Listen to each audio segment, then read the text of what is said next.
Cheers, Rockets fans. Welcome to The Locker Line, an exclusive podcast from the home of the Rockets. Whoa! Sports Talk 790. Rockets! The Locker Line is proudly served to you by Carbox Clutch City Lager. It is good! Oh, yeah? Red Nation, get ready. Get ready. The Locker Line starts now. Welcome aboard.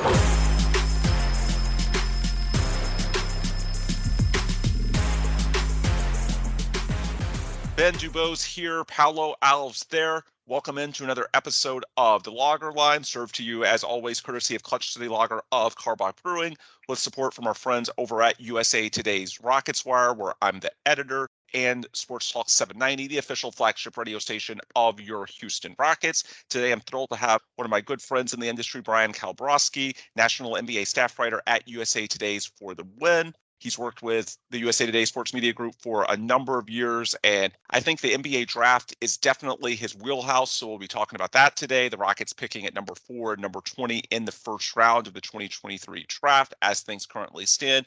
But we're also going to be talking about the offseason as a whole, which is a pivotal one for the Rockets with all of their salary cap room, and of course the pivot to at least trying to win next season, given all the draft capital that's owed to Oklahoma City in future years. Bryan, thanks for coming back on the pod. How are you?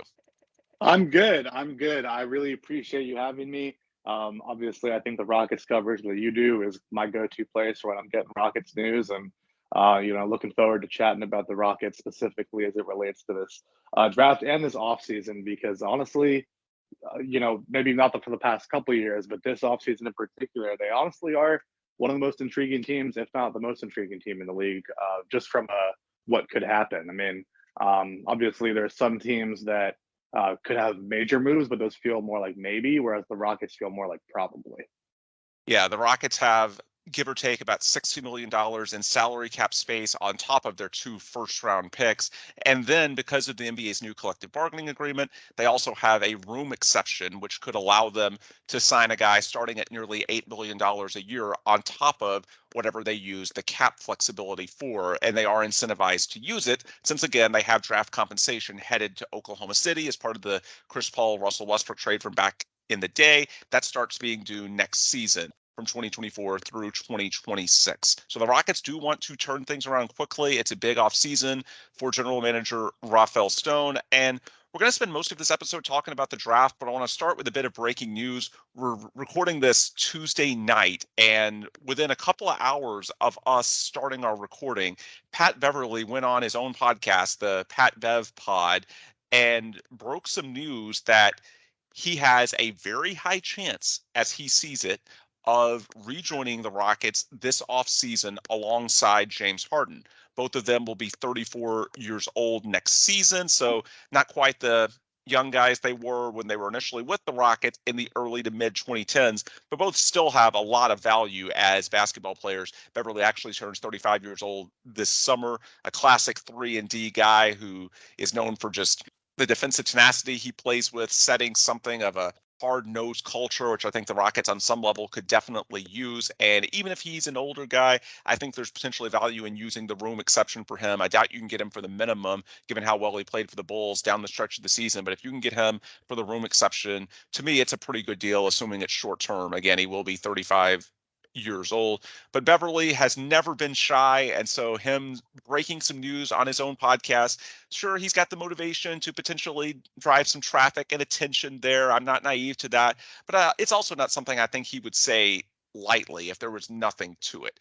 As far as the Harden angle, we'll talk about that throughout the show, and we've also done it in our archives. There's been links of Harden to the Rockets for months, and in this case, it overlaps with their draft strategy potentially as well. We'll talk about all of that. But here off the top, I want to talk about the Beverly angle because that is what's new. Bryan, does that surprise you? Does Beverly make sense as it pertains to someone that the Rockets could benefit from signing this offseason? Is this someone that potentially makes sense for Ime Udoka and what the Rockets are trying to build?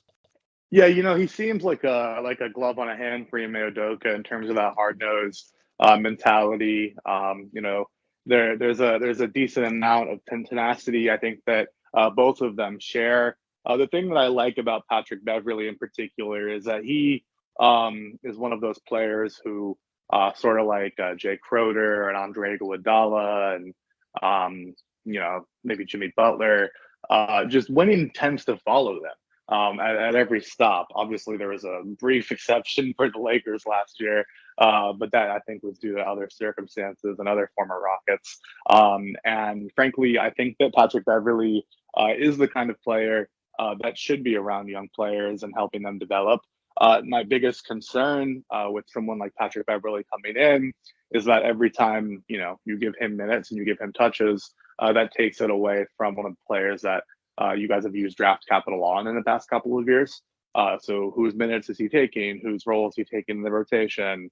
What does this do to Ty Washington? Especially if there are other guards coming in. So I think that Patrick Beverley is somebody who I hope goes to the Rockets for your sake, because there's going to be tons of bloggy moments that will come about, like when he grabbed the camera and showed the referee footage from the camera. That was one of my highlights of the season last year in the NBA. So there's always going to be moments like that with Patrick Beverley on the court, and he's also just someone who keeps it really transparent. So you're going to get a ton of quotes that come through both from media sessions and also podcasts. So I think from a basketball perspective, it makes sense. A little concerning that he only shot below 31% on 3-pointers during his tenure with the Bulls. But at the same time, I think that a lot of what Patrick Beverley does will not show up in the box score. Yeah, I love it from the Rockets standpoint. I think that's exactly the type of vet that you want to bring in. I was really happy to hear that apparently the Rockets did talk to Patrick Beverley when he was bought out after he was traded from the Lakers to, I don't even remember what team that immediately bought him out. To the Magic, and then he was bought out. So to the Magic. So I was happy to see that they made an attempt then, but obviously it didn't make that much sense since the Rockets weren't trying to win more games to close last season. Quite the opposite. As far as his minutes go, I would expect. I mean, it's tough because we can use it to segue into the draft if you want, Ben. But it's tough to know what the Rockets are going to do at pick 4. Even if Amen Thompson or Scoot Henderson are there, I would expect it to be one of them. There's also scenarios where it's Brandon Miller. This to say that Pat Bev can play point guard, and or he can play one of the two roles in the backcourt because defensively he can hold his own. And that's basically it. And for the Rockets, if you're going to draft a point guard, and then you still have KPJ, you still have Jalen Green, if you want to bring in James Harden as well. To me, it's already a foregone conclusion that a guy like Josh Christopher or even Ty Washington likely won't get minutes anyways, just as a product of they have $60 million in cap space and they want to bring in vets, and you'd love to give all of these guys a shot, but there's just not enough space if you go online and try to build a rotation. It's not going to be larger than 9 or 10 men for a team that's trying to win. It's not going to be the Steven Silas 11, 12-man rotation that varies every game. So yeah, I love Pat Bev. I think he's a great culture setter. And I think any deal makes sense. I mean, not any deal. We're not going to max the guy, but any deal makes sense. A room exception type. Yeah, as long as it's not, and even within the room exception, as long as it's not longer than 2 years, for me, it's fine. Because at that point, you got to start paying Jalen Green. And so if it is a massive move, I might be willing to go up to 3 years and you figure it out later. But for these role player type guys, it's probably best if you keep it at 2 years. And as long as it's just 2 years, it's too short of a deal to really do damage. And it's just up to how do they feel about giving him playing time? How will they shape their strategy and how will they build their roster? It's also important to notice that free agency is after the draft, so they'll know how the draft pans out before they make a decision like this. But it's definitely a good contrast to the national media narrative that the Rockets are a shithole of a team or whatever it is. Considering we get rumors basically every day from players themselves, so it's not like it's some unreputable source that they have. Yeah, it's not like it's propaganda from Houston. Yeah. And actually, let's transition to the draft by hitting on the other guy that Pat Bev brought up besides himself. And of course, that's James Harden. We've talked about the pros and cons for months.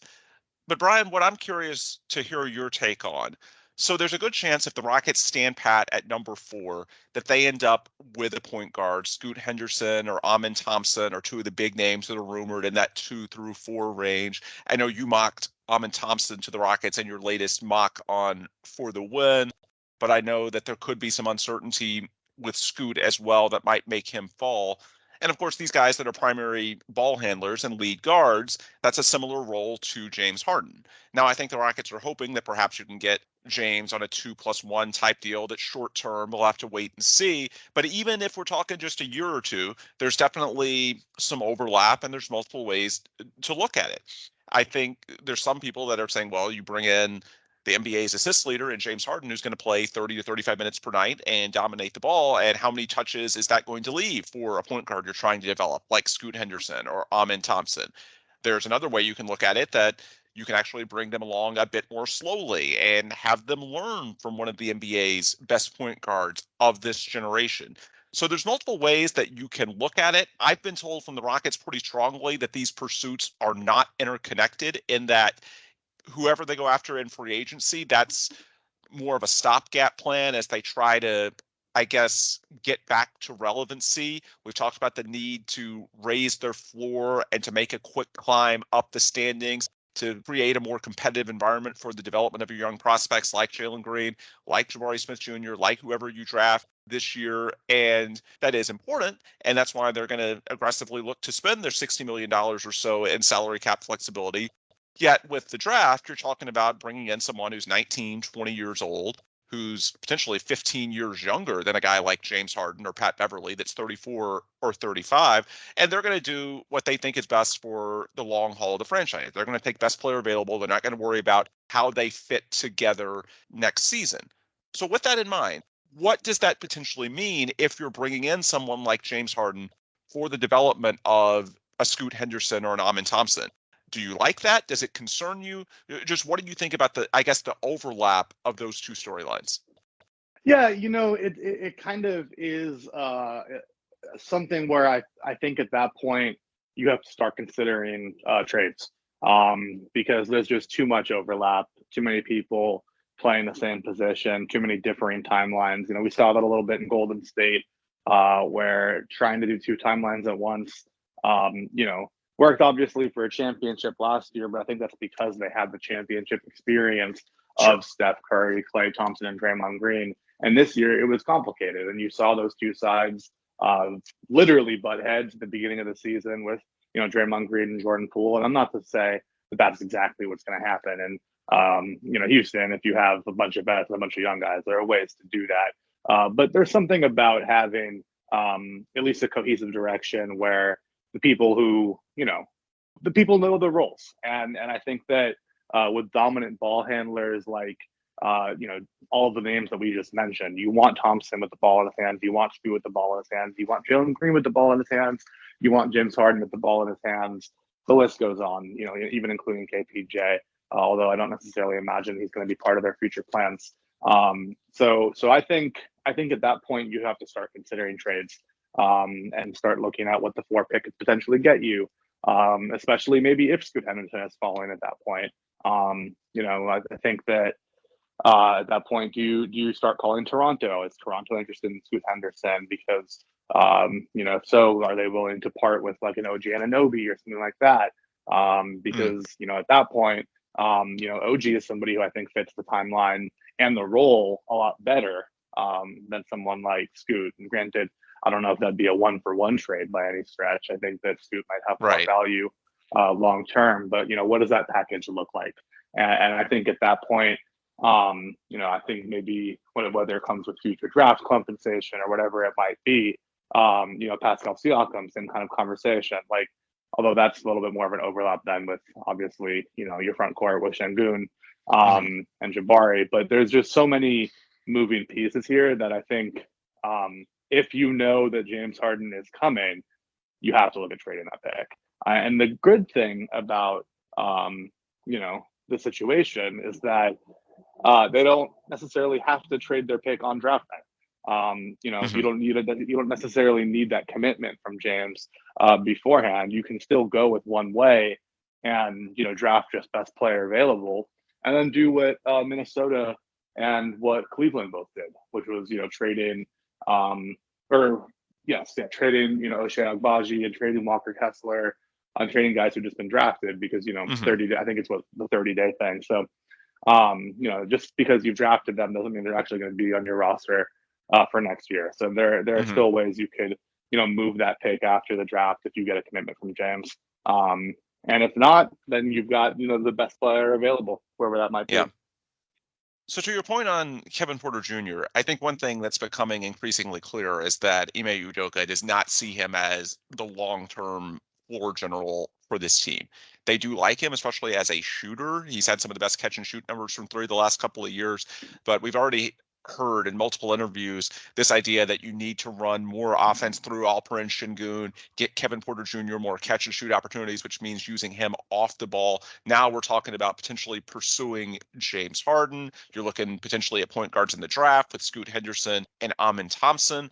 All of this does not mean it's impossible for Kevin Porter Jr. to be a rotation player next season, but it makes it much more likely that if he is going to be one, if there is a fit here, and we should note that he does have a very tradable contract, but it would be in some sort of off-ball role, be it at the three, as a six-man combo guard off the bench, but something that uses him more off the ball and as a shooter, as opposed to the primary floor general that he's been the last couple of years. The Rockets have not come outright and said that, but it's pretty clear if you're reading the quotes and looking at who they're linked to in these reports that at this point it's silly to think that he's the point guard of the future in terms of their internal evaluations. And one thing that, Kevin Porter Jr. has his past, but to this point, he's still being a good soldier. He was the one guy that was at Udoka's introductory press conference.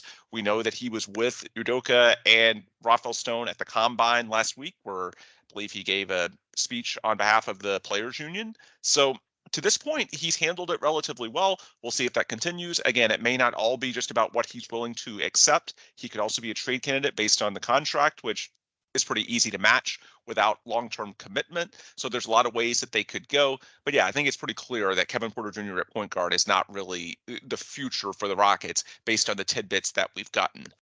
As far as pick 4, one thing I want to remind our listeners, and Bryan, I'm sure you remember this well. I had you on the podcast last June when all the conventional wisdom was Jabari Smith and Chet Holmgren in some order to the Magic and the Thunder with the first 2 picks, and Paolo Banchero to the Rockets. And nearly every mock draft had that as almost a done deal. I asked you a week before when I had you on the pod if you were confident that Paolo would be on the board at 3. And you said you were not confident. Remember that? Not only do I remember that, I remember not once ever having Jabari, going number 1 overall. Yeah, you had shot in at any one of my mock drafts. Yeah, granted, I did get it a little bit wrong because I did have Chet. But the point is, you went against the conventional wisdom, and it worked. Yeah, it did, and I think that that's something that there was a lot of reports around that time that it was it was Jabari at 1, it was Jabari at 1, it was Jabari at 1, and I think even Paolo kind of thought that. But realistically, it never felt right to me.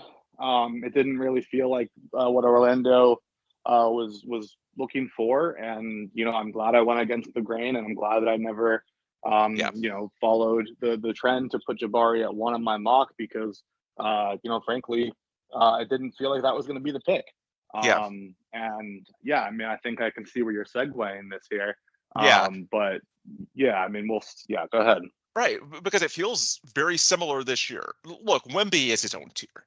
That basically the way I look at it is the Spurs won the right to a guy who might as well not even be in this draft class. He is his own entity. The draft really starts at 2. And just like a year ago, you've got what appears to be a top 3. Last year, you had Jabari Smith, Chet Holmgren, and Paolo Banchero. Now you've got Scoot Henderson, Brandon Miller, and Amen Thompson. And I know there's some other guys that could sneak into that trio. I don't want to make it seem like it's set in stone, but I think what's noteworthy is that just as a year ago, the thought was that someone had really separated themselves at the top of that in 2022, it was Jabari Smith that nearly all the mocks had going to Orlando, and someone else that was clearly at the bottom, that being Banchero, the last of the three. In reality, it was a bit more jumbled. And this year, a lot of the conventional wisdom, and I know our Paolo is among them, and I'll let him make the case for Scoot in a few minutes, but a lot of the conventional wisdom has Scoot at 2, Brandon Miller at 3, and Amen Thompson at 4, in a very stable order.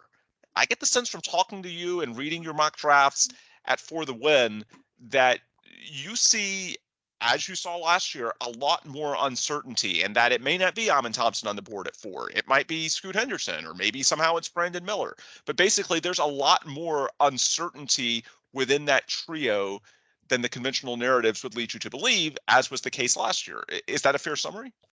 Yeah, and I truly think that even Cam Whitmore is going to insert himself in that conversation in the top 3.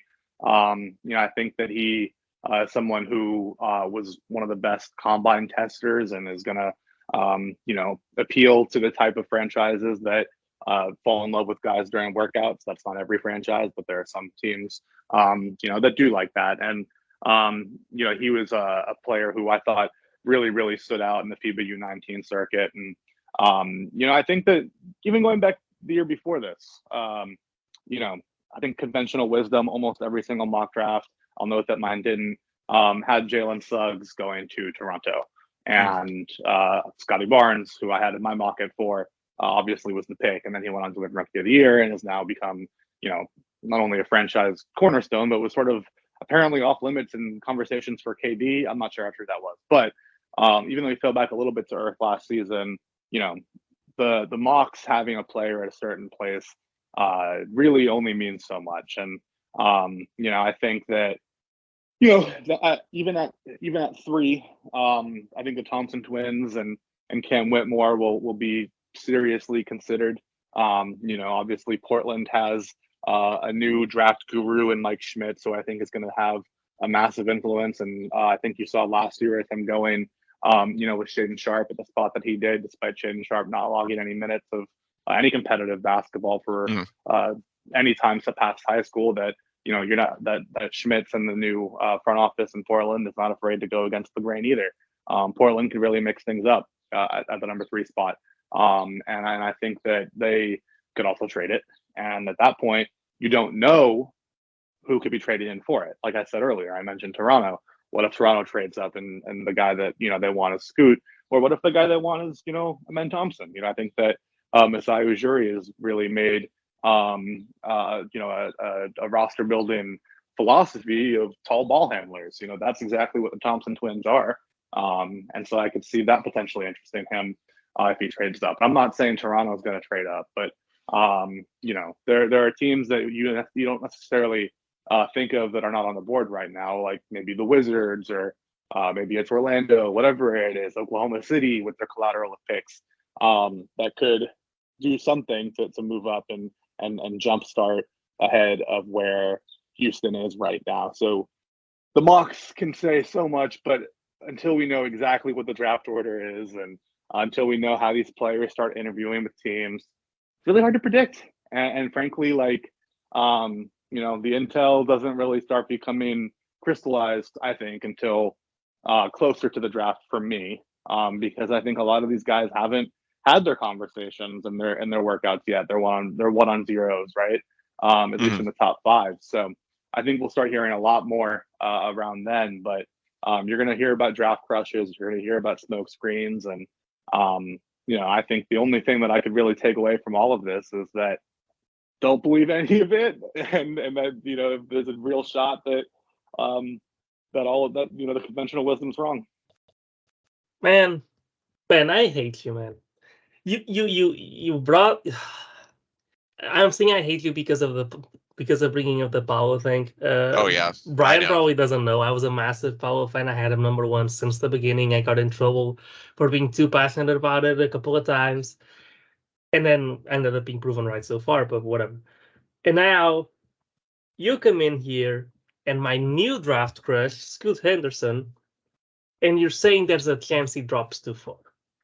And I'm just looking at this and I'm thinking, this is so mad.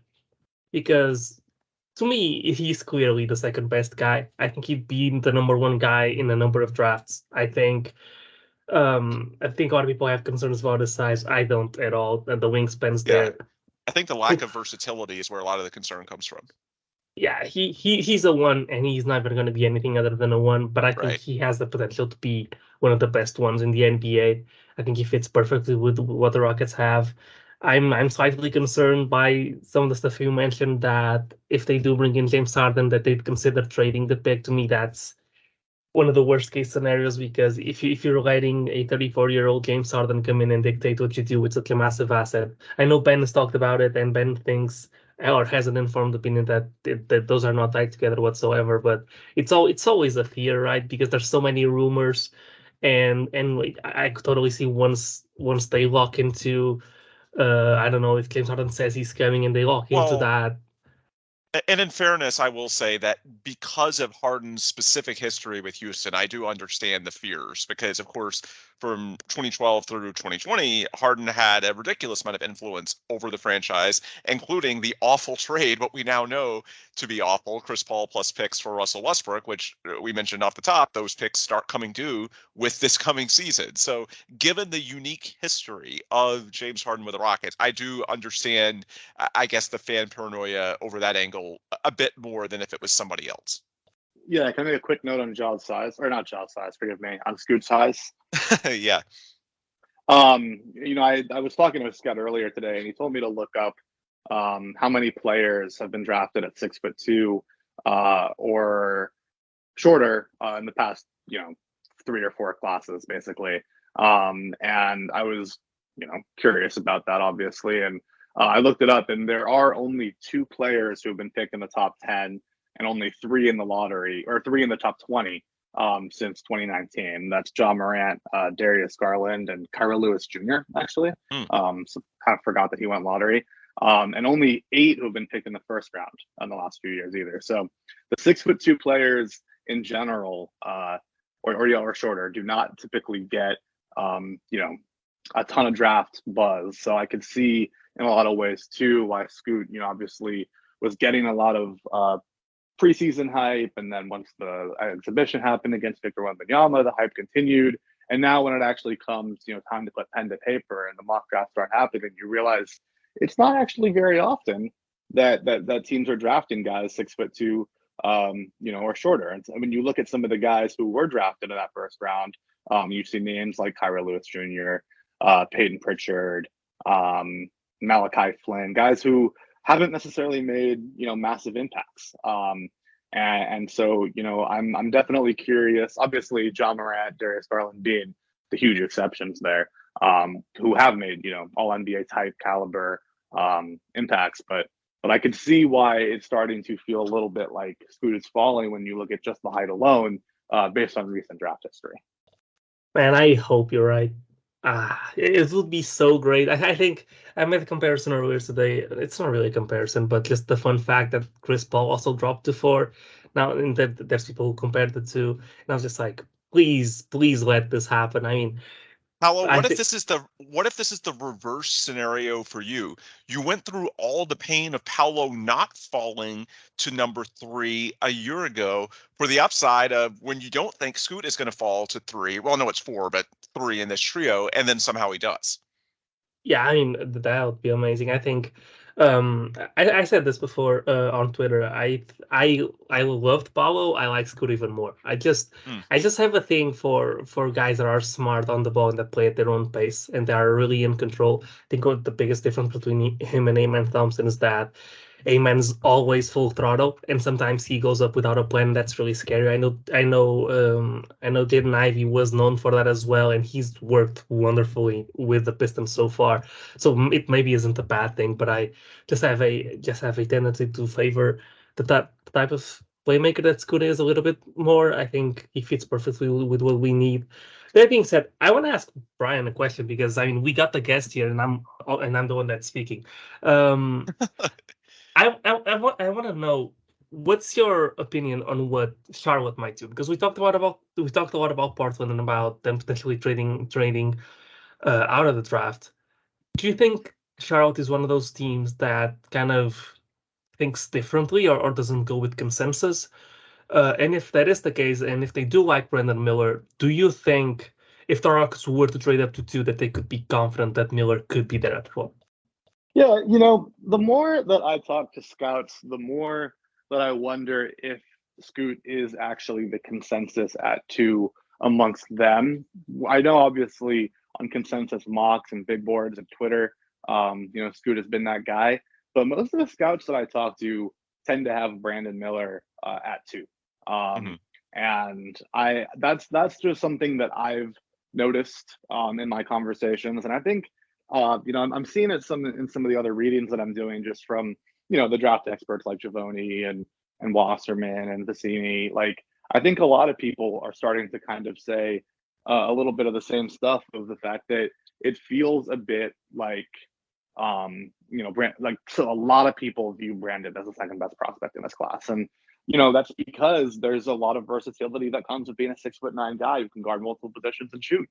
And I think that, that is just a more scalable thing where you don't necessarily have to change the way your offense runs. I mean, he plays, more of an NBA style. Whereas, if you draft Scoot Henderson, you are drafting him to give him the ball. And how many teams are looking to, surrender all those touches to a guy like that. So, I think that Charlotte, from what I understand, does really like Brandon Miller. I think that I believe Mitch Kupchak was at the game where Brandon Miller scored 41 points and, found himself infatuated by that. He himself, said that they don't really feel necessarily locked in or that they feel a little bit like they can draft for position at this point, which is interesting. I think that there's something to be said about a LaMelo Ball, Scoot Henderson backcourt. Obviously, there's a lot to like about that. But I do wonder at that point who's the one that takes more of the sacrifice, because that always tends to be the case when you get 2 ball dominant guys. One guy has to take slightly more of a back seat. So if I had Scoot at my number 2, pretty much the entirety of every mock draft I'd done, even before the season started. And I've actually felt like I've been lower on Brandon Miller than consensus. Some of the numbers that I've seen for him have been a little concerning, including, how he's played against some of the tougher competition and, he's finished at the rim. That's been, not so great. Some of the, paywall data that I've seen actually suggests that his shooting from NBA distance is not quite as good as it is from the college distance. We'll see how much that actually matters, but that's not something that I love to see. So across the board, I've always felt like I've been a little bit lower on Brandon Miller in some ways than consensus, which is typically had him at 3. I've felt that Amen Thompson, Ausar Thompson, and Cam Whitmore all could challenge him at 3. And then Charlotte got the 2 pick. And when Charlotte got the 2 pick, I moved actually Brandon Miller into that because I just felt that was the kind of guy that Charlotte would want. And granted, as we've said this whole conversation, I could prove to be very wrong about that, but it was the first time in any mock draft that I'd had where I had Brandon Miller above Scoot Henderson. Is once the lottery happened and Brandon got that pick. And the other thing too is I know that Charlotte really values workouts, and we saw today reports that Brandon Miller has mononucleosis and has lost 13 pounds and might not be working out very well right now physically because he's been exhausted because mono does that to you. And I think if Charlotte's a team that does put a lot of stock in the workouts, when they see Scoot Henderson come in, they're going to be blown away. And if they saw, the mono version of Brandon Miller, who looks leaner and more lethargic because of his illness, I could see why maybe that would potentially swing things. So I think that's a little silly. I think when you have tape on a guy, as much tape as you do with Brandon Miller, you know who he is. But the private workout is more about the interview for me, I think.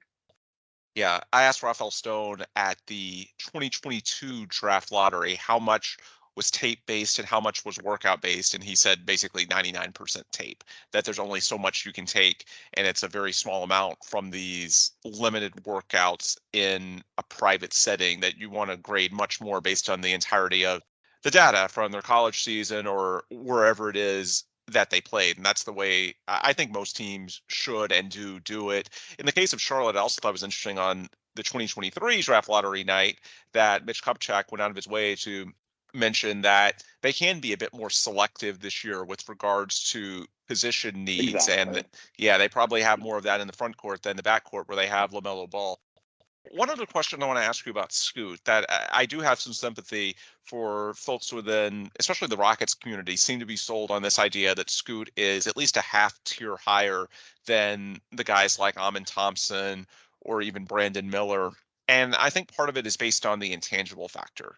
And, you've heard for the last couple of years all these questions about the Rockets and culture, and do they have the leadership that they need, not just on the court, but on a day-to-day basis in the clubhouse, the locker room, how they interact on the practice court. And from all the reports I've seen, and you would know more than me, Bryan, having followed him all these years, but that's an area where Scoot Henderson really shines, at least in the reports that I've read. So where I am somewhat sympathetic to the Scoot to Houston argument is this idea that he could be the type of leader, floor general, the culture guy that maybe this young group needs to sort of bring them together. And I know they are going to be bringing in veterans. We talked about James Harden and Pat Beverly earlier. There's all sorts of possibilities. But do you buy the idea that within the young core that maybe Scoot can be the type of guy? I think Jabari Smith Jr. has some of these qualities as well, that perhaps there's some intangible factors that might make him a better fit with Houston than some might think just looking at the tape.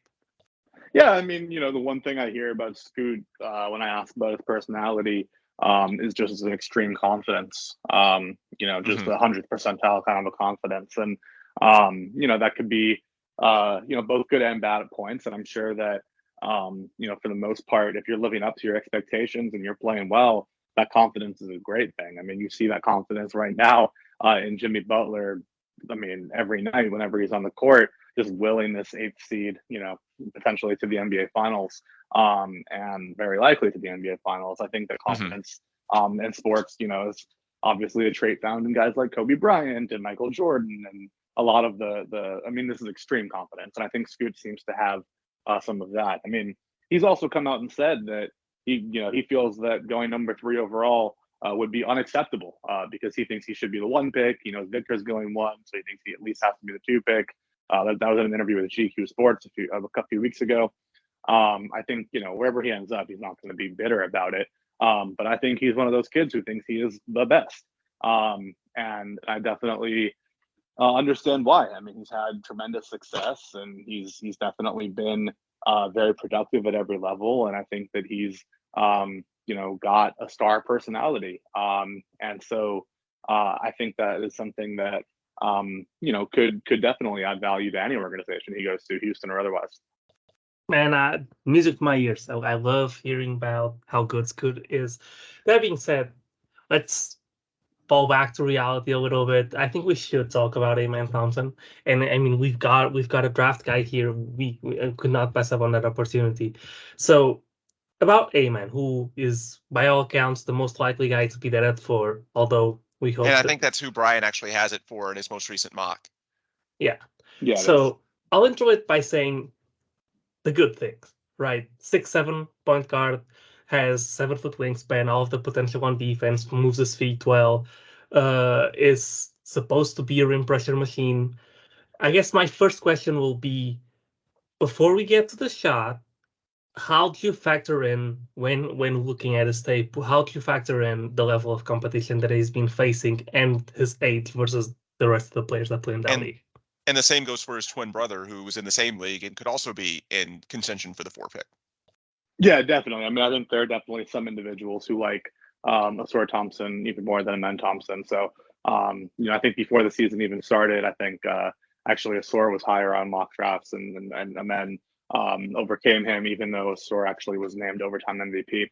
The other thing that's really kind of worth mentioning about the Twins is that, again, they have exceeded expectations, I think, at every level of play. including, the basketball tournament, which was played against, grown men. When it comes to their age, they are the same age as, Brandon Miller was a freshman. I think that that's something that's at least worth noting. Obviously, Jabari Smith came into the league really young, but some freshmen come in a little bit older, and that's not necessarily a bad thing. I think that there's still plenty of room in their development curve. I mean, Ausar Thompson shot quite a bit better from three-pointers during the Overtime Elite playoffs relative to how he did during the Overtime regular season. Both of them shot a lot better from three this year relative to last year. So, that sort of trajectory can only get better when they're in an NBA system, working with NBA shooting coaches and working on their shot, with the best possible resources to do that. Another thing that I think stands out, for me with Overtime is just how many 5-star recruits are going there now. Some of the guys who, forgoed their senior year of high school. I think if you look at the 2024 mock drafts, guys the Thompson twins were playing against this year in Overtime Elite, but weren't eligible for this year's class yet, like the Thompsons were last year. You're going to see a lot of guys that are first-round talent in the 2024 NBA mock draft. So I think that those, are the kind of players that Thompsons were playing against, and they also played against, Mega, in Serbia, and they had plenty of opportunities to play, not just against, other Overtime teams, but top high school level talents as well. And I think that at every point along the way, they've performed pretty well. I think that both of them are just absolutely phenomenal athletes. Both of them are top tier level defensively statistical impact type of players. I think that both of them are among some of the best drivers getting to the rim and rim pressure you're going to see in this class as well. Again, some of the paywall stuff that I have on that in terms of drive per touch, paint them as just elite at getting to the rim. Amen Thompson in particular averages 0.2 drives per touch total, which is significantly more than anybody else in the first round range. Scoot Henderson, just for comparison, as a driver, is at 0.13 drives per touch. So fairly sizable difference and drop off there. And Cam Whitmore, who's another, first round guy that would be comparable, is 0.15. So, just that rim pressure is great. I've seen some of the stuff from Synergy that suggests that they haven't been the most efficient finishers at the rim. But when you watch the film, I think it also is because in a lot of ways, they take some of the most daring shots at the rim you will ever see. Some of the most acrobatic shots at the rim you will ever see. So both kind of human highlight reel type of players. I think the shot's going to come along for both of them. Ausar Thompson especially seems to have, a good curve on that that projects like it's going to get better because it has been getting better at every step of the way.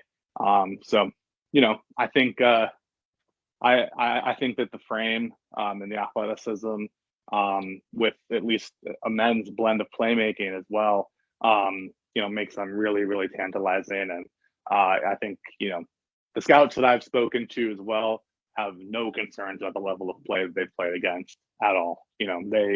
I've yet to really find a scout that has them, far they have them pretty much all in the top 5 range.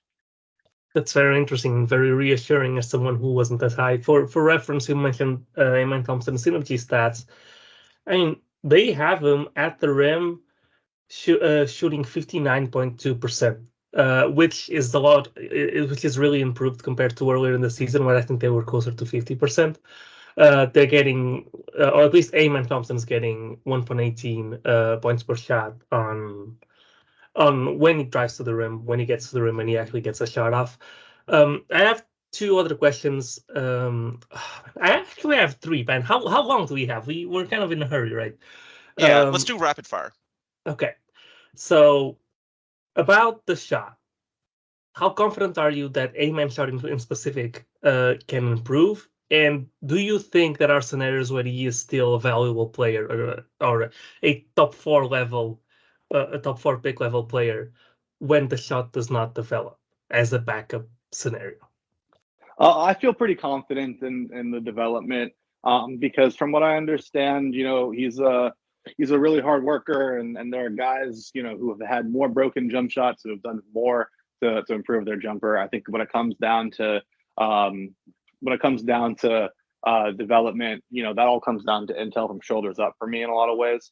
They have the frame, they have the intellect. If they want to put in the work to improve their jumper, I don't think there's anything that's broken about their shooting touch.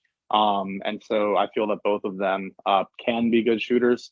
I think, Ausar Thompson in particular can still be a pretty impactful player because of his defense. Amen comparably impressive on defense and can still be an impactful player with his playmaking too. I think that at that point though, was it worthy of a top 3 or 4 pick? Maybe not. But it's hard to say that in hindsight because, the same could be said of other players that you gamble on and you gamble on their jumper. So I think it's worth it, to gamble on their jumper in that range. My next quickfire question is, what about the handle on Amen? I'm going to focus on Amen Thompson because that's who Rocket Students focused on. The handle on Amen Thompson, he's obviously 6'7", obviously turnover prone. He loses the ball a little bit going up or when driving, just losing the handle. How do you project his handle to be, not compared to NBA players, because I think a lot of people sometimes miss the point that all of lead guards that come in have handle problems that they need to shore up. But how do you compare his handle to other guys coming into the league that are supposed to be lead guards? Yeah, I think his ball handling at his height is about as good as we've seen. I think that to be an on-ball guy that's had the usage rate that he's had at that age, you have to be pretty elite with your ball handling. And yeah, turnovers are definitely a thing, especially with the men. But when it comes to the idea of where they're at as 6'7" ball handlers, like much farther along than most 6'7" players were at that age. A lot of the time, you're not even seeing 6'7" guys, take the ball up the court unless it's really in transition after a rebound, and you're having these guys run full on sets for you. So maybe it's not necessarily the tightest handle at this point, but it's been effective enough to be dishing out incredible dimes and flashy passes, and I think the ball handling is another thing that comes along with age a lot of times. It's a common thing for young players with the ball in their hands to not necessarily have the tightest handle, but I think to have a handle as well as Amen does at his age, and his height rather, is definitely intriguing. Okay, so last one is also about Amen, but now tailored towards his fit with the Rockets. I think most people say the fit with Jalen Green is seamless. The kind of second guy for most people on the Rockets is Bryan, another guy that can shoot. How do you view their fit long term? And as a little extra question, if it comes down to picking between the two eventually, because rarely can you in the NBA have two guys who can shoot, which one would you value higher as a prospect, considering, obviously Shinguno's picked a lot lower, but he also has more NBA experience to show for. Yeah, definitely. I would say that Amen Thompson's two greatest skill sets, are his athleticism and his playmaking. And I think when you look at Jalen Green, his athleticism might be his greatest skill set too. So at this point, you're getting two, 99th percentile athletes, maybe even higher, honestly, when it comes to NBA perspectives. You're looking at two of the best athletes in the NBA at that point, sharing, a starting lineup. And I think that, we talked earlier about, teams that value workouts. The Pistons value workouts. And apparently during the Cade Cunningham draft, Jalen legitimately thought he was going to the Pistons because of how much he blew away them during his physical workout, right? That came out, I think, last week. And so I think, you look at someone like Jalen Green's athleticism, pairing that with Amen Thompson's athleticism, and you've got, something really exciting. Now, the other thing that I mentioned about Amen is his playmaking. I think that might be Alperen Sengun's, greatest asset as well, is playmaking at size. And so when you look at that blend of playmaking at size for two guys at that point who are 6'7" plus, that's where the league is headed. Guys who can make plays with good size. And so, at that point, that's a really interesting trio because you've got, two elite athletes and two elite playmakers. And Amen is both of them, right? And then you've got Jalen Green and Şengün there as well. So I think that the three of them would play well together. I feel like Amen Thompson is going to have a decent amount of success wherever he goes, though. I think he's going to slide in really well wherever he goes, and just hope that jumper comes along. In the scenario where his jumper and Şengün's jumper both don't really come along, I would probably venture to say Amen has more value long term because of defensive upside. I think that the reality is that I was low on Şengün during the pre-draft process. I was too low. I was wrong on him. Happy to admit that. Love his game in the NBA. But high usage guys in the front court who don't necessarily have a positive impact on the defensive side, might be second tier to me to amazing playmakers, amazing athletes who do play well on defense. Yeah, for me, the reason I keep talking about the Thompson twins, certainly they're mocked to the Rockets. I think that's the consensus that they're two of the top guys potentially on the board at 4, because at least for now, one of them will be there too. At least one. Even if Amen sneaks into the top 3, right now people seem to have Scoot Henderson and Brandon Miller in some order at 2 and 3. I don't want to make it seem like they're the only options for the Rockets. You touched on Jarace Walker and Cam Whitmore earlier. They could potentially sneak into the conversation, even as high as the Blazers at 3, as you were saying. But I think the reason that I look at the Thompson twins a lot for the Rockets is there's a lot of versatility when we talk about their offerings and some of the defensive value as well, the athleticism, the ability to play multiple positions. Because the Rockets, they have a pretty deep young core already. So we can talk about Cam Whitmore's scoring potential, but the Rockets already have a lot of offensive shot creation between Jalen Green, Alperen Şengün. We'll see what happens with James Harden. Obviously, Kevin Porter Jr. is still on the roster at the moment. Jarace Walker is certainly a very good defender, but you already have Jabari Smith Jr. and Tari Eason in fairly similar roles drafted a year ago, as opposed to with one of the Thompson twins, there's a bit more utility. You can sort of plug them into a lot of different scenarios. Now, I know Scoot is sort of a different conversation. Scoot is his own engine, and you just have to decide if that's the path you want to go down. But as far as looking between the others, to me, it's not that Walker or Whitmore or someone like that can't force their way into the conversation, but it feels like to me the Thompson twins might be the more likely way to go based on the fact that they have more utility. There's more versatility. And with the Rockets being at such a pivot point, not just with their rebuild, but also transitioning back to trying to contend, all the salary cap space, if the Rockets keep the pick, I know they could trade it and there's a million possibilities there, but if they keep the pick, it feels like a Thompson twin might be a good bet simply because they can fit in a lot of different scenarios, right? Yeah, definitely. And I think you can play, at that point, multiple positions too with him, and I think both of them, guard or wing. And I think that, sometimes the front court players can't slide down as easily as the guard wing kind of can. And, I think it's obviously, the last few MVPs have been bigs, but I do think it's mostly a wings league and a ball handling wings league, especially. You look at all the other best stars in the league besides the ones who have won the MVP, and they're guys 6'5" to 6'9" who can handle and who can score, who typically do those kind of things and play two-way games too. Like you talk about Jimmy Butler, who never materialized into a great three-point shooter, and makes his impact on the defensive end of the court, and makes plays for his teammates, and is able to elevate them. So I think that it's just a pretty great fit. And I think that that there are definitely going to be other guys they bring in, but at the end of the day, I think that if it's not a Thompson twin, which it might not be, I think it's possible that it's a trade, and that's sort of at least my initial thought. more intel could come out, and I could prove to be really wrong about that. Maybe they completely fall in love with somebody that I'm not necessarily even thinking of. But for the most part, I think that's what I would do. I know they've hired a lot of people from NBA Twitter the last few years, and They sure have.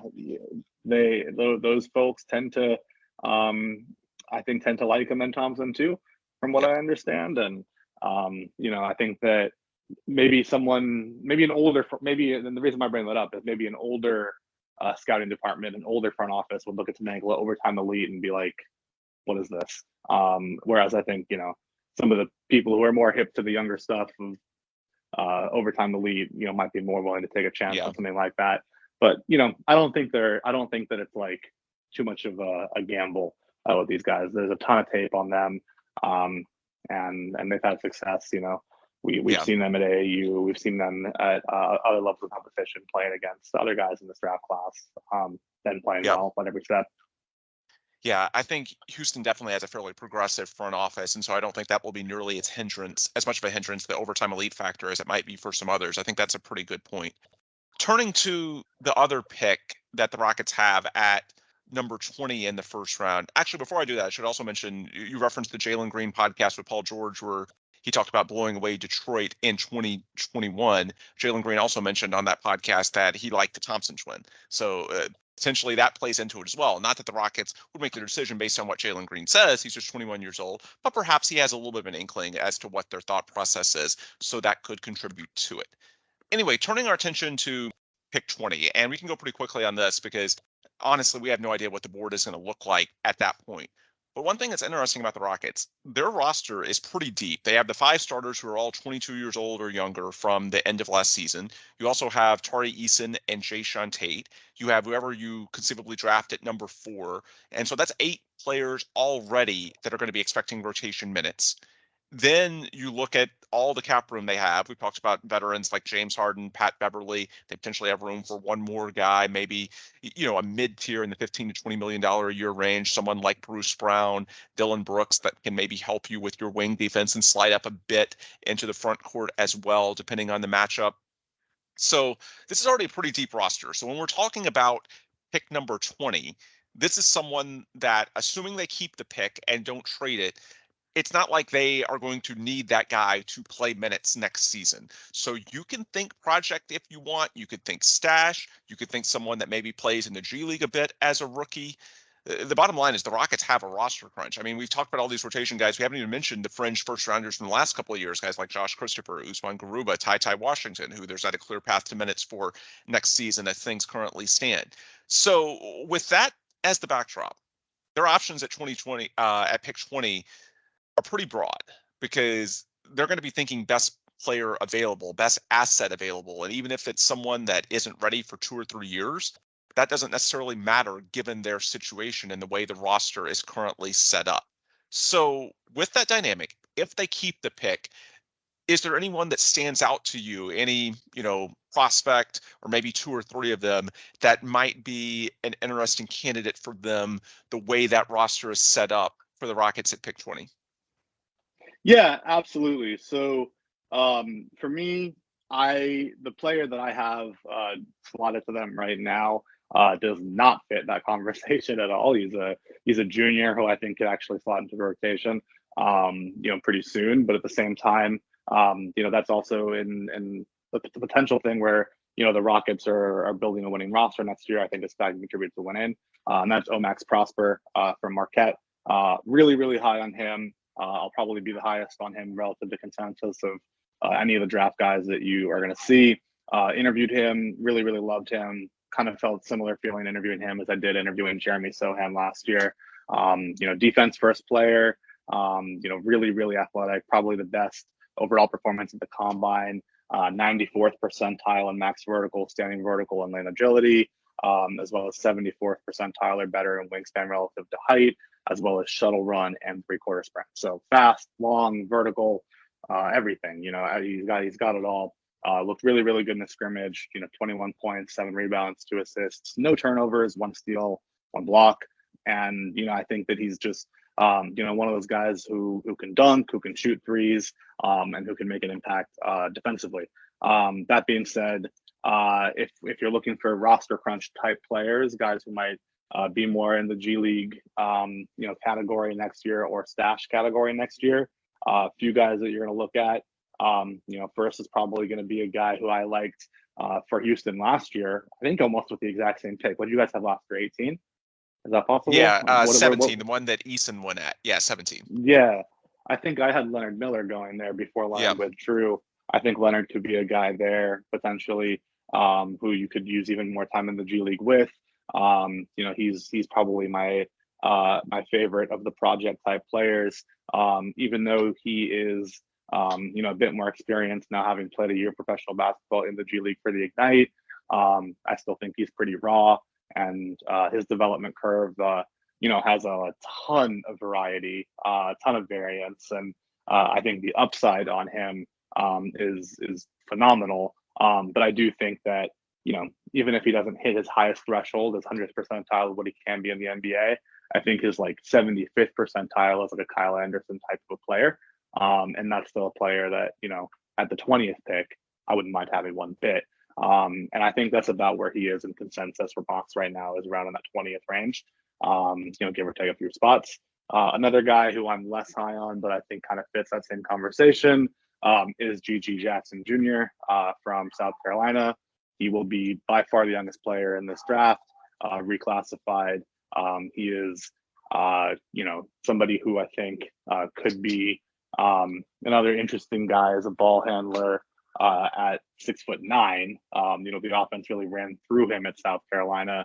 But I think that he's going to need some time too. The defensive numbers for him were just pretty awful. But as a long-term prospect who could potentially develop in the G League or as a trade chip, that is really somebody worth highlighting. Kind of in that same light of huge upside swing, Dariq Whitehead out of Duke. He is going to go under the knife for a surgical operation with a foot problem. So I think he could potentially slide a little bit to that 20th range. A healthy Dariq Whitehead, I think, is somebody who could be a top 5, top 10 pick. He looked like a phenomenal shooter, even with the foot injury he played through all of last season. And so I think that, 6'6" with good shooting touch, this guy was, the best player in high school. Was only able to throw down a couple of dunks last year. I think he was really hindered by his injury. But good shooting touch, and somebody who could just be an ideal wing, in the NBA. Otherwise, I would probably take a pretty close look at Victor Wembanyama's teammate, Bilal Coulibaly. I'm higher on him than the other French prospect, Ryan Rupert. I think that he is somebody who could be a draft and stash guy. Won't be 19 years old at the time of the draft. He'll still be 18. And he's somebody who we weren't able to get a look at the combine because he was overseas playing alongside Vic, but he's had some really great moments, overseas, really long, an intriguing prospect who has good defensive upside as well. And another international guy who I think could be a stash guy is James Nagy. Kind of fits a pretty similar profile to what Usman Garuba, had a couple of years ago. Would be a kind of a big overlap there, coming out of Barcelona for James Nagy. But at the same time, he's somebody who is, getting real minutes playing, in the Euro League, and he's 18 years old as well. So anybody who's 18 years old getting run in the Euro League is worth taking consideration. I'm kind of giving you a bunch of names here, but another guy who I think I'd consider maybe taking a swing at is Amari Bailey out of UCLA. Didn't really have the huge season that people expected as a 5-star coming out of Sierra Canyon, played alongside Bronny James. UCLA's system doesn't really allow for that too much, it seems, because we saw a similar thing with Peyton Watson. But Amari was somebody who I had considered to be one of the biggest risers of all prospects during the NCAA men's tournament when I did that list. And then I did the biggest risers from the combine, and I realized, shoot, I have Amari Bailey again here.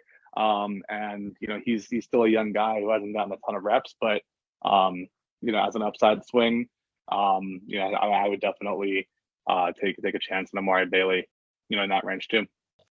Yeah, I mean, you named a lot of guys that I like. I think if there's one thing that me and Megan probably agree on, is the guys that with the Vipers are gonna have a ton of talent next year. I mean, I bet you Taita's gonna stay. Christopher's probably gonna be down there for a while. Garuba. If we draft a guy at 20 like AGG Jackson, I mean, we're gonna have a team of first round picks in the G League. It's gonna be kind Yeah. of sad as Can well. I? Yeah, I have to mention one more player because he's actually probably the perfect fit for this question, and just completely slipped my mind. But it's Bobby Klintman from Wake Forest. Not entirely sure if he's going to stay in the draft or go to the G League night or go to New Zealand or Australia rather for the Next Stars program. 6'10", but probably a true wing, dribble pass shoot guy. He looked really good for Sweden at U19. And he's somebody who's been rising a ton during the pre-draft process, almost more than anybody, and he hasn't done anything. You know, he denied the combine invitation and basically has been, just kind of been the mystery man, as the Athletic Sam Vecini described him. I think I read today that there's rumors that he could potentially have a promise somewhere in the 20s. Well, the Rockets have a pick somewhere in the 20s at 20. So Bobby Klintman at Wake Forest is a name I would at least know if I'm a Rockets fan. Interesting. So go ahead, Paulo. Yeah, I was just gonna do another like quick fire. I give you names and you tell me if you think it's likely or unlikely that they'll be there at 20. Because I kind of know what people are excited about within the fan base, and I think that would be a cool little gimmicky thing. Yeah, sure. Go ahead. I'm gonna say Jet Howard. I think he'll be there. I have Jet currently in the second round in my mock. I'm a little bit lower on him than most people because I don't really know what he's doing when he's not shooting. Obviously, his ability to shoot at his height, at 6'8", makes him interesting. I think consensus probably has him late lottery, but I think there's a real chance he'll be there at 20. I'm gonna ask about the hometown kind of hero, Marcus Sasser. Marcus Sasser will almost definitely be there at 20. I think that he's a second round pick, early second round pick. I think that he's somebody who deserves a guaranteed contract. Somebody who, even if he goes second round, should get multiple years in that kind of 30 to 40 range. But like I said earlier, aren't a ton of guys who have been drafted at 6'2" or shorter in the first round. We have 8 in the last, 3 or 4 draft classes, I think it was. So 8 times 30, or whatever the number is, 30 times 4 is 120. It's like really low. Let's put it that way. Odds of getting drafted in the first round if you're 6'2" or shorter, really low. And he's also going to be 23 by the time summer league starts. Like Marcus Sasser, don't like him as a first round pick. Do like him as an impact player in the NBA potentially. The two big guard followers, Nick Smith and Keontae George. Any chance they fall that far? Don't think Keontae George falls that far. Heard he had the best pro day of anybody. I think that the intangibles for him, shoulders up, leadership, all of that seems to be really high. I think that I had a little bit of trouble evaluating him, kind of trouble figuring out what is he exactly, what is he in the NBA. But people have been raving about him recently. I think he's not going to be there. Nick Smith, I do think could potentially be there. I think I have him going to the Lakers at maybe 17 or 18. In my mock, whatever the Lakers pick is, because of the clutch connection. I think he could go higher than that. I think he probably should go higher than that. But I would not be shocked if Nick Smith falls a little bit, because I do not think he had a very impressive season. Also, like Dariq Whitehead, really limited by injuries. But there were some concerns that I had, and didn't really look good in the tournament either. Okay, so next guy is my favorite guy. I don't think he's going to be there, but I'll ask anyways. Derek Lively. I knew that was going to be your guy. That was somebody who I would have said off the top as somebody who I would think would have been the perfect fit at 20. I had him at 20 in my second to most recent mock. The more I think about it, the more I think he's not going to be there. I think that a team like the Warriors, for example, pick before the Rockets, if I believe correctly, and one pick. I think that there's no way the Warriors would pass on Lively if he's there, knowing what Anthony Davis just did to them in the playoffs. They need somebody who can guard a big man like Anthony Davis, Lively is that guy. Lively had an awful start to the season, really turned it around. I think he's very clearly the second best big man behind Wembanyama, which basically means he is the best big man in this class because Wembanyama's not a real player. It's in this draft class, like we said earlier, he's its own thing. The draft film was, 2 through 58. One's a different category, so I think that means, Lively really is the best big man. I think there are going to be teams who, will take a really hard, serious look at Lively starting probably late top 10, and he could fall a little bit, maybe past that, but I don't think that he gets to 20. Okay, and to close out my quick fire questions, I'll go with just a bunch of shooting guards or kind of shooting guards. Some of them are combo guards. I'll go Jordan Hawkins, Bryce Sensabaugh, Kobe Buffkin, and Jalen Hood-Schifino.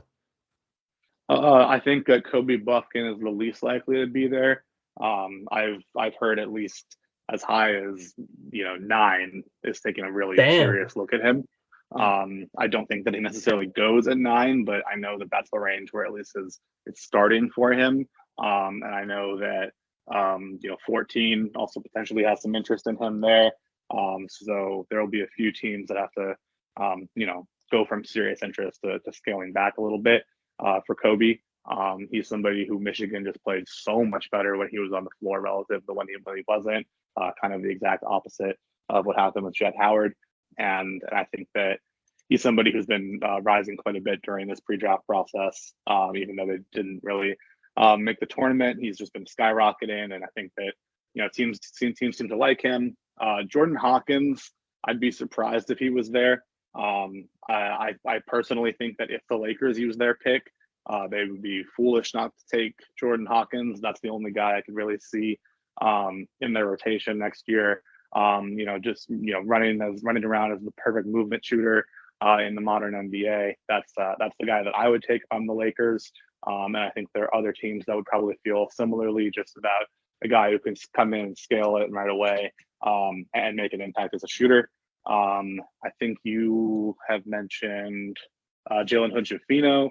I think he could be there. Good size as a pick and roll ball handler. Pretty good scorer. But I've got real concerns about his shooting, and I'm not entirely sure what he does if the ball's not in his hands. I don't know. I think I'm a little bit lower on Jalen Hood-Schifino than most. I think that realistically he's an intriguing player, but not necessarily the kind of player that I would use a draft pick on. So I think there's a real shot that he does make that ability at 20. And I don't know if there's any other names I'm missing that you mentioned. Last one was Bryce Sensabaugh. Bryce Sensabaugh, I think he could be there. I think that I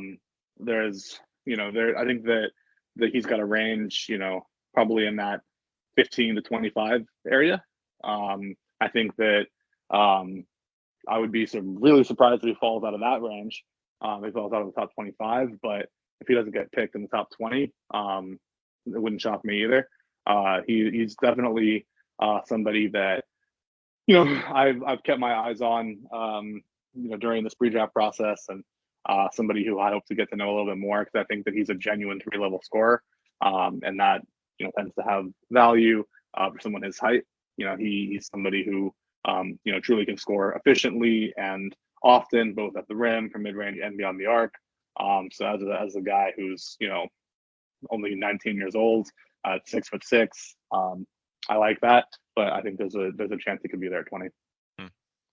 All right, we're winding down now with Bryan Kalbrosky, national NBA staff writer with USA Today's For the Win. We'll wrap up by talking very briefly about the current team.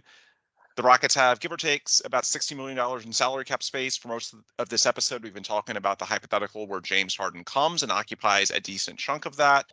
Love it or hate it, the rumors have been out there for months, and we've talked about the pros and cons plenty of times before. If you want more on that, just check out our archives. Assuming that happens, the Rockets are going to have somewhere between upper teens to maybe low 20s, depending on exactly how you configure the rest of your roster, in remaining salary cap room.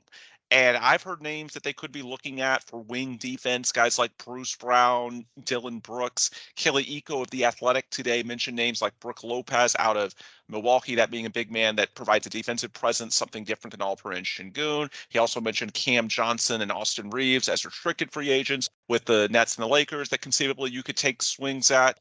Is there anyone from that list or maybe off that list entirely, Bryan, that intrigues you as someone in the, not anywhere near max money range, but someone in the, let's say, upper teens to low 20s in average annual value that might make sense for what the Rockets are trying to do? Yeah, I mean, that is Austin Reeves' average annual value at the highest possible threshold. If another team offers him a contract, and I do think that if there's a team that could offer him a contract that the Lakers have to match, Houston could be that team because they're one of the teams that has, the room to do it. And so I think that there's a chance Houston offers him that contract almost just to force the Lakers to match it. So the Lakers can't get away with getting him for over 50. And that might not necessarily even involve the Rockets ever anticipating actually having Austin Reeves on their roster. But, kind of like what we saw last year with the Pacers getting DeAndre Ayton, it didn't end up happening, but the offer still came in. I would imagine that the Rockets could give that offer to Reeves. I think it would be a smart offer, and that the Lakers will match. I think the Lakers are going to have to match no matter what for Reeves. He's just so clearly the third best player. And I think that, they might be forcing, the Rockets could be potentially forcing, the Lakers' hand there. A few other guys that you mentioned that are interesting. Yeah, I mean, I like the Brooke Lopez thing. I thought Brooke Lopez should have been a more serious defensive player of the year candidate this year. So the idea of getting him to put next to Şengün, he does the two things that Şengün's not necessarily great at, which is defense and shooting. So I really like that front court pairing quite a bit. I'm a huge Bruce Brown fan. Another thing I like about Bruce Brown that fits with you guys is that, he doesn't necessarily require the ball, just the perfect role player. Can do a lot of things off the ball and still have a positive impact on the game and on winning. And so, you kind of saw, how much value that's had for Denver all year. I think that there's a real shot that Denver, wins the championship and tries to bring everybody back. So I'm not sure how available he'll be. But Bruce is somebody who I think would be great. But kind of does some of the similar stuff that Tari Eason, provides already as well. So, yeah, I mean, Cam Johnson's a great floor spacer. I would definitely take a long, hard look at that, just to, offer something different, for size and shooting. I think Cam Johnson fits anywhere. So, yeah, I would definitely, I think every name that you guys mentioned there, are interesting candidates that, I'd have to seriously consider if I were, running that front office. And, you got to use that cap space. So, those are, I think Brooke Lopez is probably top of my list there, though. All right, last question. We're wrapping this up right before Game 4 of the Eastern Conference Finals between the Heat and Celtics. Regardless of who wins this game tonight, and by the time we post this, you'll know the result. But the bottom line is Miami's in charge of that series no matter what. It would take a historic turnaround to change the result. And there's been some interesting reporting in the last 24 hours about what that means for Ime Udoka, or I guess what that says about Ime Udoka. Woj had a segment on ESPN last night where he talked about the Celtics players never really understanding what happened, why it cost him his job, and ultimately the Rockets hiring him during this playoff run being a source of angst. And the Celtics pretty consistently, I feel like, have underwhelmed relative to their talent level throughout this run that's apparently going to conclude, be it tonight or some other time soon, with a loss to the 8th-seeded Heat in the Eastern Conference Finals. So I think on some level, number one, it speaks well to Udoka as a coach, given that, the Celtics last 3 years ago, they're 36-36. This year, they had a strong regular season, but the playoff run has been uneven at best. Udoka, the year in between, got them to the NBA Finals, beat this same Heat team in the Eastern Conference Finals. So clearly he did some things right in terms of X's and O's. On a personal level, clearly he had a rapport with those guys. There's also been some talk that some of the Celtics assistants may be joining him soon in Houston once their season ends. We heard Royal Ivey, who coached with Udoka in Brooklyn, is joining the Rockets as an assistant. So it sure seems like that the relationships that Udoka formed, even in just a year with the Nets, and then, of course, the year as head coach with the Celtics, are very real. Obviously, there's the extracurricular. That's why he was available to the Rockets in the first place. I guess it does speak well that there's no smoking gun, at least that these people know of, because if there was, I don't think the players would be wondering why he was let go and still sort of wistfully thinking back to the days that he was their coach.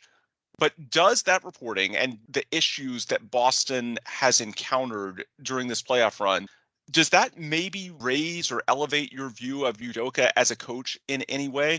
Because at least superficially, it would seem to reflect well on the job that he did a year ago. If 8-9 months after his departure and after everything went down last September, the Celtics are still talking about him and still doing this what if. Yeah, there's a lot going on with that question. And I think that one thing that I want to at least address is that Woj and Ime Udoka do share an agent at CAA. So there is some incentive potentially there to have positive stories about Ime Udoka coming out from that platform. I don't necessarily know, what the deal is there. Obviously, the Ime Udoka situation in Boston has been fairly hush hush, but I have heard along the way that guys like Jaylen Brown, would still play for him, right? It's like those sort of stories have come out. I think that Jaylen Brown is another name that Houston fans should probably keep an eye on for that reason. I think that they had a good relationship. I mean, I know Kevin Durant wanted to play for Ime Udoka too when Brooklyn almost hired him during the season. I think Ime Udoka, proved himself to be a phenomenal coach. Everything that we heard about, what we're hearing today, in the last couple of days about Ime Udoka in the Celtics locker room, does feel a little bit like hearsay, and kind of hard to say with certainty that it's real. But I wouldn't necessarily be shocked either. So, I think that he's a player's coach. I mean, he's tough on the guys, and I think that they're going to need that. Fair enough. Yeah, I just wanted to at least mention it because it is noteworthy that, and some of it is probably excuse making. It's always easier to, I suppose, point the finger in this case at the organization than it is to fully take responsibility when we're talking about a few of the individual players and the sources of these leaks. But nonetheless, when the Rockets hiring him is reportedly a source of some of the angst, I feel compelled to at least bring it up. And as you mentioned, it's a question that I'm sure in a few minutes we didn't do justice to because there's so many layers to it. But I wanted to at least touch on it before we wind down. Anyway, Bryan, thank you so much for the time. For anyone that wants more from Bryan, you can get that certainly at For the Win. That's property of USA Today Sports Media Group. But you can also follow him on Twitter. It's just at Bryan Kalbrosky, right? That's correct. Awesome. Well, Bryan, thank you so much for the time. And this is where we'll put a bow on this episode.